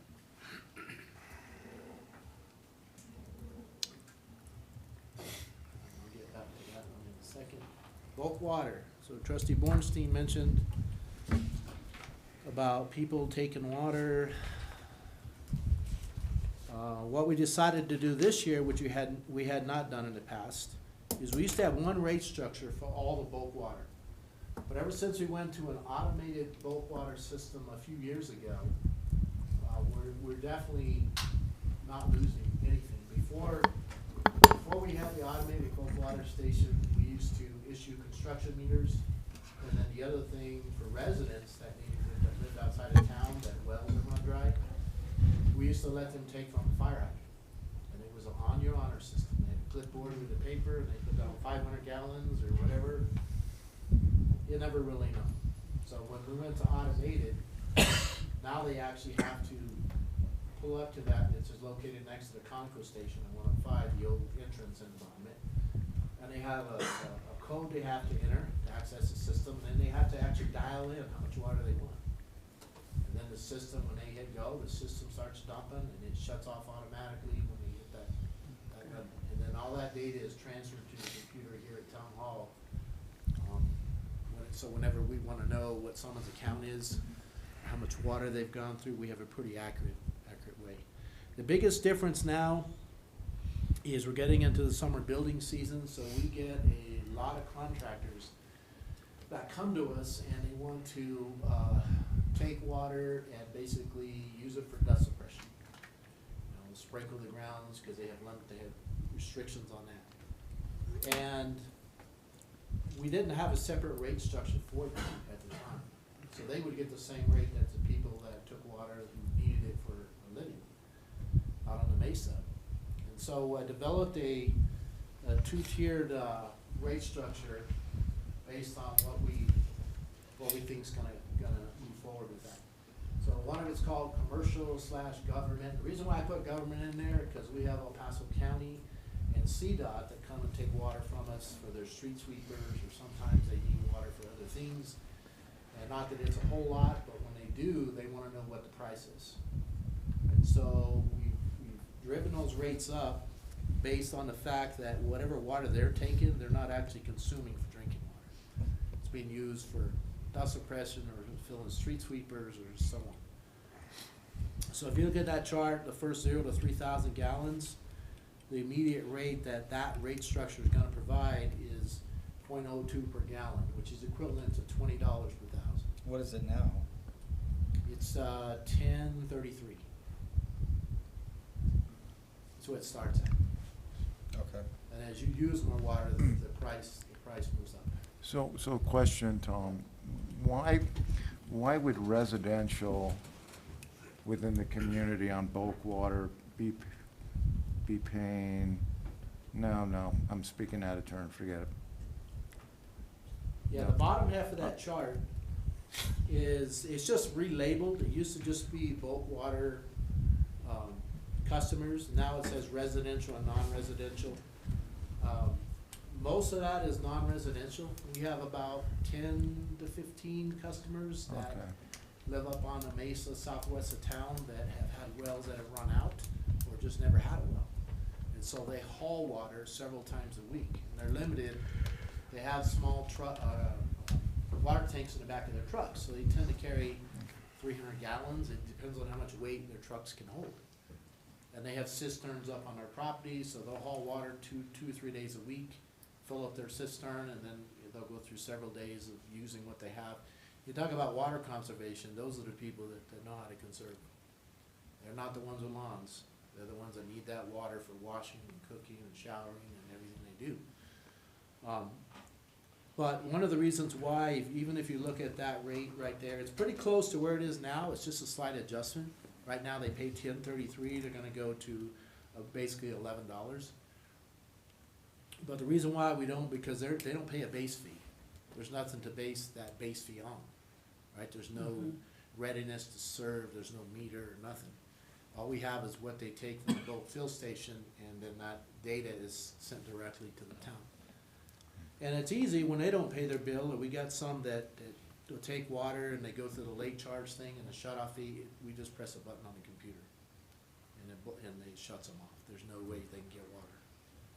But that's a little different than most residents. How much revenue do we generate off? Bulk water? Yes, sir. Not very much in the grand scheme of things. Let me look. I have a chart here. I wanna say it's in the neighborhood of about 19,000 a year total. Do you think that'll increase with the developments that are coming? Not necessarily. It'll increase with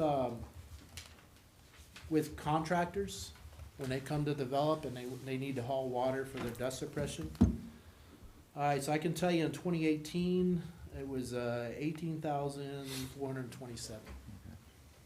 And that was with 22 customers. So we had about that many that routinely took water from us. That's not counting contractors, because contractors tend to take a lot of water in a short period of time. They'll want to take 20,000 or 30,000, whatever it is, several thousand for a few weeks, and then they're good for a while. But that's been kind of their pattern. So anyway, we divided this into two different charts. The bulk water is commercial, government, or contractor, which is a much higher rate versus people who need that water to sustain themselves. So that's a big change for us. And any questions on this before I move on? All right, the last thing I want to cover, and I had these out of order, I wasn't thinking very clearly, is the one that describes the financing. This is a chart that, again, we had developed quite a while ago, and it's changed depending on our capital needs. Now, these projects, one of the questions I had quite a while ago was to break down the capital projects by the years. These are all based upon, we initially assumed 2.5% over 20 years. That's not as important as the actual projects, because we don't know what the financing is gonna work out. It could be 30 years at a different percentage rate. But this is what we went with now. If you look on the top half of that chart, above that purple line, that is what the financing is costing us when we go out and get the capital loan for that. And that's how it's assigned to the different projects. In the far left-hand side, the last column is project cost. And then what you end up doing is taking the financing costs project at the end. For example, reconstruct well 3. Financing part of that is $400,000. And then below the purple line, the same line item is there, but that's direct cost. In other words, that's stuff we would pay out of the budget. That would be cash, if you want to call it that, about $80,000. So the total cost of that project is estimated to be about $480,000. And they're all broken down like that. And that's what we know of today. It could be a few years from now, depending on how the reuse line comes in from Colorado Springs Utilities, that we may adjust that, but anything that changes with our rate structure obviously would have to come back to the board to make adjustments. But this is what we have gone through the numbers several times, and this is what we think we need to get most of this capital going forward, starting in 2020. Because this budget's already set, we know what we're gonna try to do between now and the end of the year. So any questions on that chart?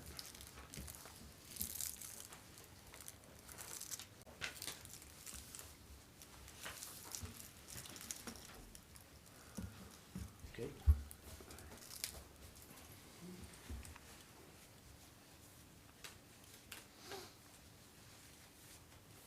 Okay, and then I have a concluding statement there. Again, these rates represent, presented to you is what we think we need that's gonna get us to our 3 goals over the next 5 years. And this is what I'm calling revision 1, based on what I presented the last meeting. Again, slight adjustment on the base rate, but we lowered the volume rate to lower the percentages, and I think this is very conducive to laying the groundwork to get us to that goal. And, any questions on anything I presented to you tonight? Any questions? Thank you, Tom. Okay, so the very next meeting, I know it was supposed to be this meeting, but I wanted to make sure we had answered all the questions, any concerns you have. I'll bring the ordinance change to you at the very next meeting. Okay. And then keep in mind that ordinance, when it comes to you, is going to include some other changes that are in the same code. And again, they're gonna be more of a cleanup nature, similar to what planning has done and the police have done. So they will clean up some stuff that's probably been in there 50 years too long. So you'll see those changes, and it'll be a red line change. Very thorough, Tom, thank you. All right. Process to remove members of the board, Mr. Rivera. Thank you.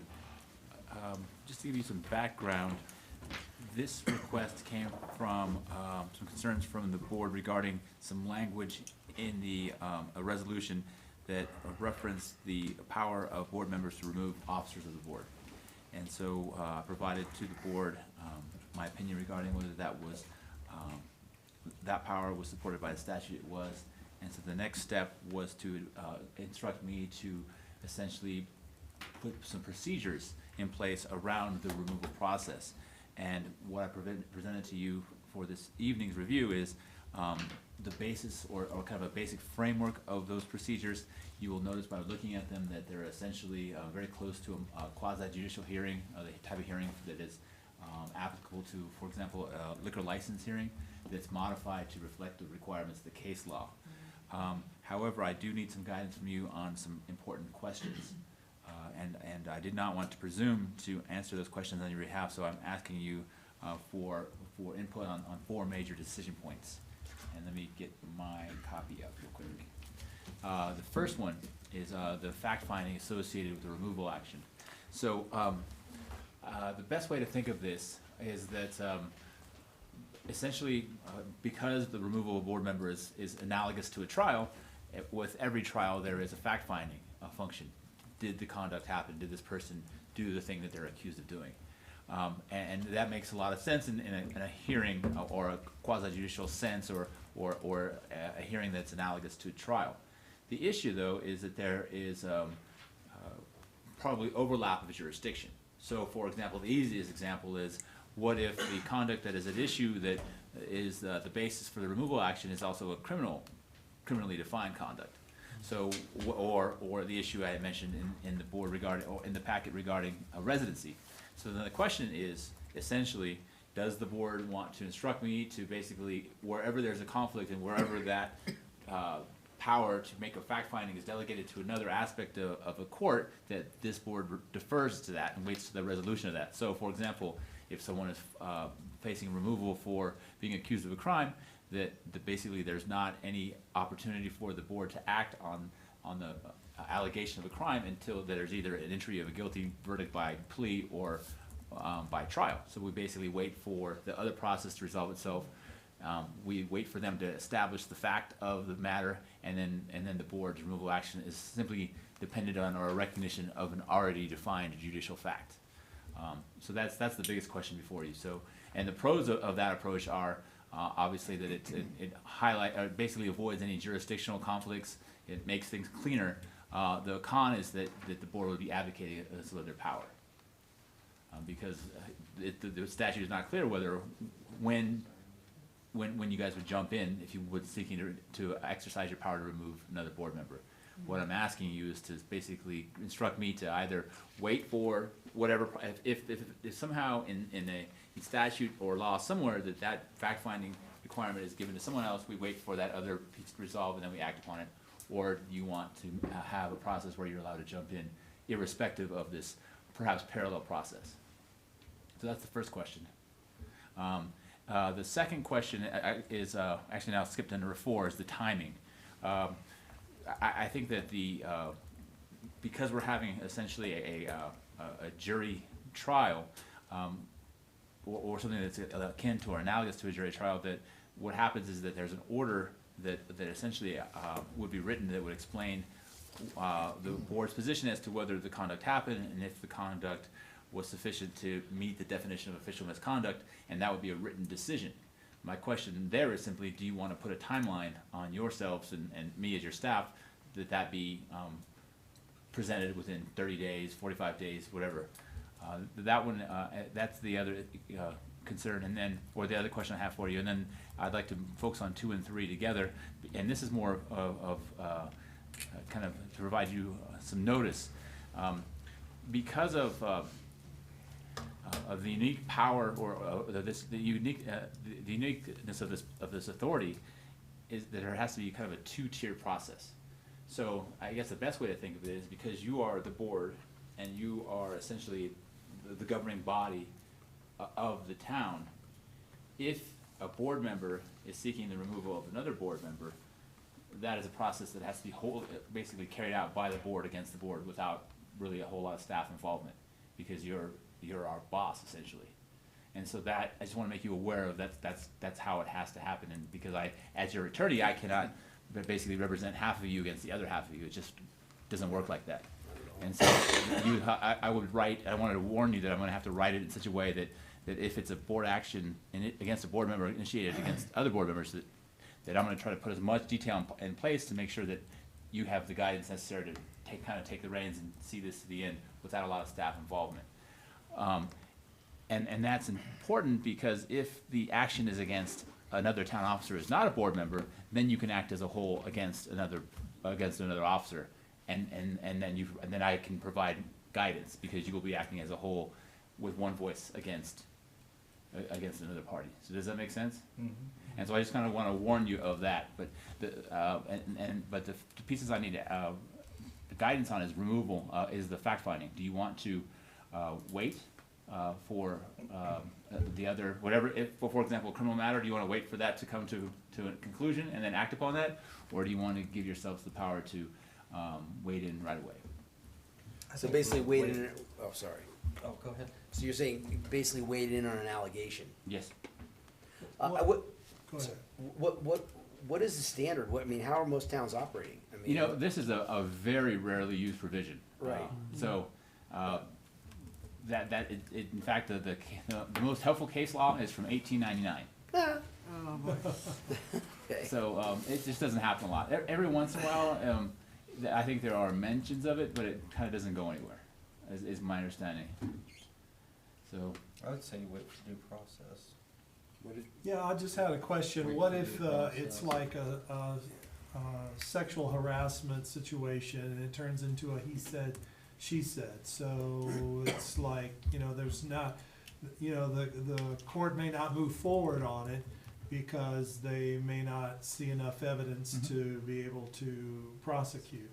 But then I think there is a place for us to be able to act. So how does that play out in your scenario here? If we have to wait for the courts to decide the prosecutor is not going to pursue because he doesn't have sufficient evidence, but then we have the right to say, well, this is a blight on our city, and we don't want to continue. We want to take action, though it may not be criminal. I think that in your example, and I don't think all examples will be this clean, but in your example, the prosecutor would probably at some point decide that they don't have enough to move forward and they'd close the case. And then basically that would be an abdication from them of their fact-finding function. So they would say, we don't know enough to go forward.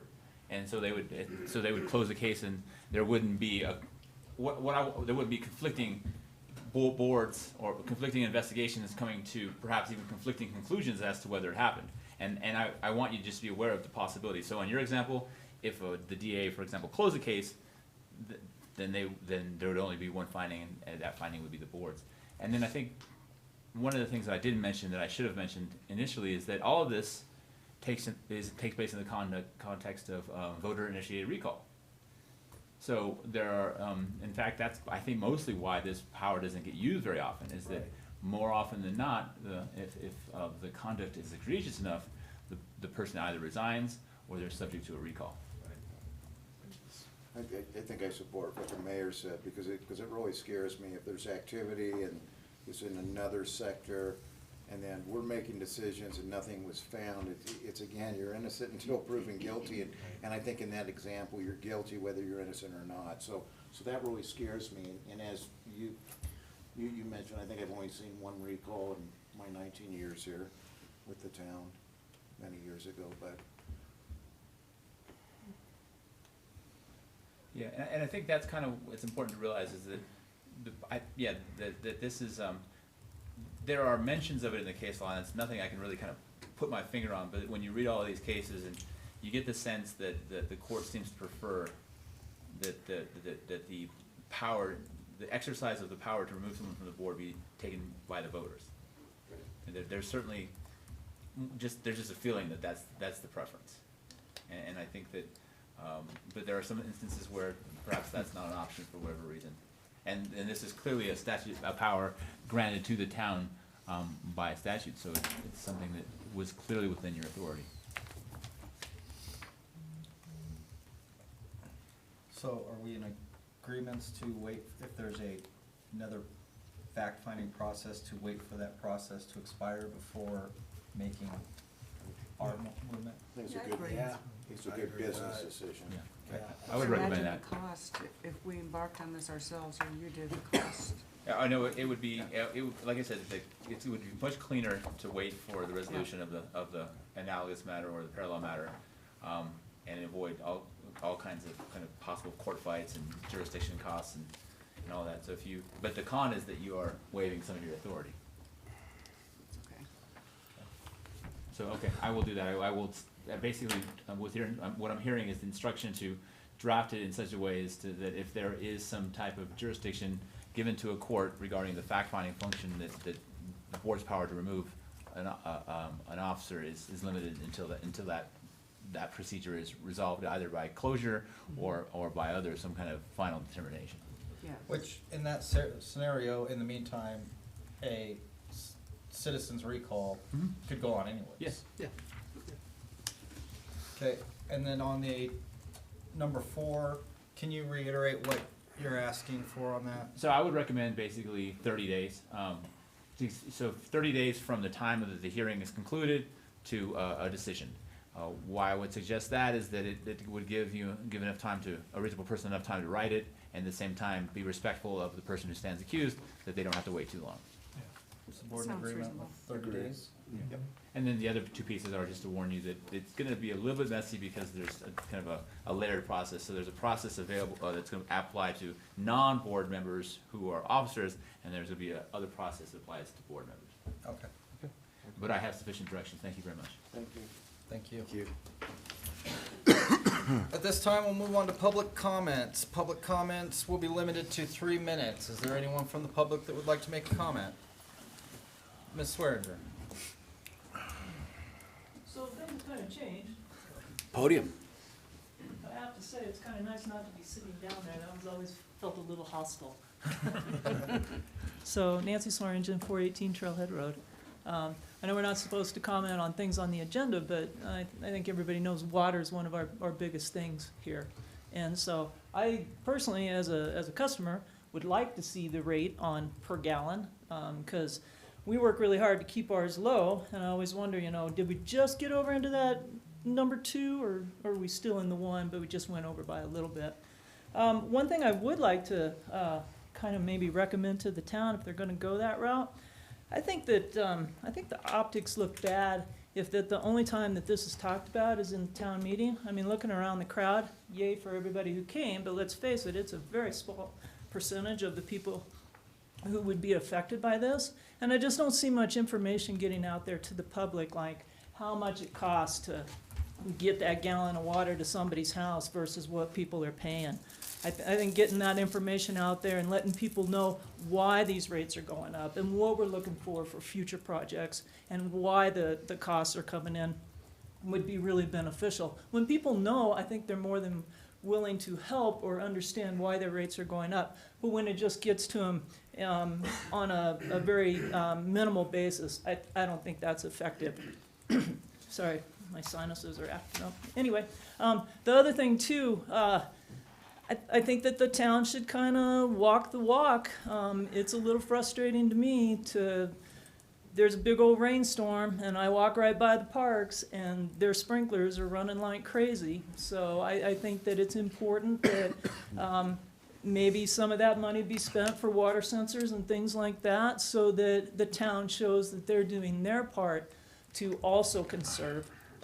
And again, I would ask that the town maybe be more effective in getting it out there that we do need to conserve. It always feels like maybe they're not pushing that so much because it affects their revenue, but at the same time, we're all in this water crisis together, and I think that information needs to be get out there on a consistent basis, not just a tiny little blurb showing up occasionally on my water bill. So, thank you. Thank you. Is there anyone else from the public that would like to make a comment? Seeing none, we'll move on to board authorization items. Ms. Hogan, you had mentioned one item to me, which would be the CBDG. Yeah. Which I forgot what it stands for. I'm simply relaying a message for Ms. Vanden Hoek, but she was wondering if the board would authorize her appointment to the El Paso County Community Fund Block Development Board. I guess there's a place for the town of Monument to represent themselves on that board. And what they do is recommend to the El Paso County Board of Commissioners projects related with community development and the use of those CBDG funds. And that is a staff appointment, it's not usually an elected official, correct? I don't have those details, maybe Mike does. I don't. I know that previously it was Mr. Bishop, and now that Madeline's in a more economic community development role, it makes more sense to have her as the town's representative. But it isn't necessary that we do this tonight. I don't think that they meet until October, so if you'd like to put it off until Madeline could be here to represent herself, we could do that as well.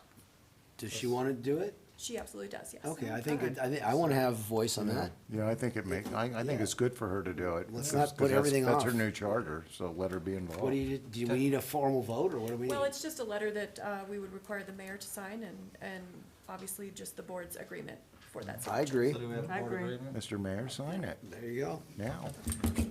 Great, thank you. Any other board authorization items?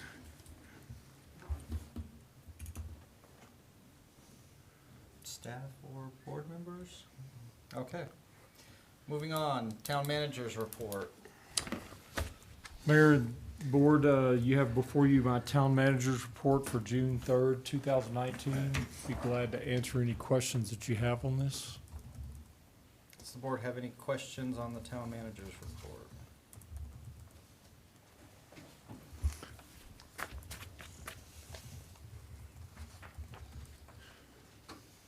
You provided such detail that Just there's no- overwhelmed you have you? all the answers. Just overwhelmed you, that's All it. right, let's kick, no.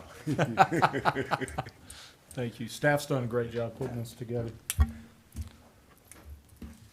Every once in a while, somebody has to crack the whip. We have 18 testing for police. Out of the 18, 14 passed the written test. Out of the 14, Oh, I'm sorry. they submitted 5 names to me. I've interviewed 4 of them, and I'm moving them on in the process, and I interview my 5th one tomorrow, and hopefully I'll move him on in the process. I'm gonna hire 2 immediately. Sorry, I'd like to have the other 3 on the list for potential vacancies. Okay.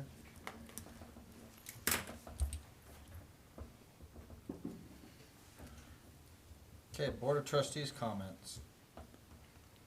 Anyone? I got just a couple. I've been harping at all the meetings, and I'm gonna harp again, there's good stuff going on in the town. And if anybody from the media is here, how about putting some good stuff in? Because reading the papers and watching the news, you see all the negatives, but we don't hear the good stuff. I mean, the board's working well together.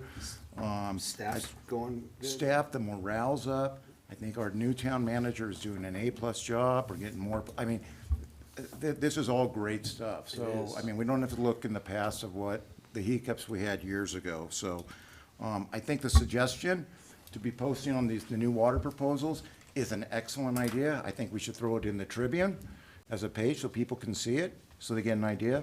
Because then if we get questions and things like that, because it's again, I mean, I appreciate everybody that's here. If anybody knows the secret to get people to come to meetings, it's worth $1 million, because I haven't figured it out. I haven't figured it out in 7 years. So, I mean, God bless all of you that are here. And I appreciate Tom's presentation too. I mean, I support this. I think Very this is thorough. good, and I think it's gonna get us where we gotta be, and we should have done it way earlier, but we can't go backwards, we go forwards. Could we get the town manager to do a press release, or as a PSA, public service I think that's an announcement or excellent something idea. like It's a that? great idea. I think it's an excellent And idea. then just distribute it to all the papers, and then they can publish it. I'm sure they'll jump on that. We'll get on I that. think it's certainly better than having an extra meeting. And again, I'm not. Sorry. And again, I'm not beating up the media, but when I look in the papers, I see so much as black and white, but I don't see any articles on the good stuff going on. I mean, we just signed for an economic development, which is gonna be the biggest home run for this town. I mean, it's gonna be a home run times 10. We have somebody chartering it. Madeline's gonna be, I don't think anybody knows about it. And this is not for just the east or the west, this is for the whole town. So it's, again, if you're in the media, if you know somebody in the media, God, call Mike, come in, talk to him. I mean, this should be on the news. It really should, but the news isn't here because we're not fighting. So, that's all I got. I think our car is in alignment. The town car is in alignment. Any other board comments? I'd like to make a motion to enter executive session. Okay. I'd like to make a motion to enter executive session to discuss, number one, the litigation between the town and Forest Lakes, and two, the town and Forest View Company. Both matters will be discussed under the following sections. Sections 24-6-402 4B, for the purpose of receiving legal advice from the town's attorney on specific legal questions related to the litigation, and Section 24-6-402 4E, to determine positions relative to matters that may be subject to negotiations, developing strategy for negotiations, and instructing negotiators regarding the town's response to the litigation between the Town of Monument and Forest Lakes and the Town of Monument and Forest View Company. I'd further move to adjourn the board meeting at the conclusion of the executive session. Second. We have a motion and a second. Ms. Hogan? Mayor Pro Tem Elliott? Yes. Trustee Bornstein? Yes. Trustee Stevens? Yes. Mayor Wilson? Yes. Trustee Romanella? Yes. Could take 2 minutes? Yeah. That motion is approved. We will move into executive session after a 2-minute recess. We will hold our executive session here. Wow, it worked. Ordinances and what we're discussing. I just found it to be, it struck me from my funny bone.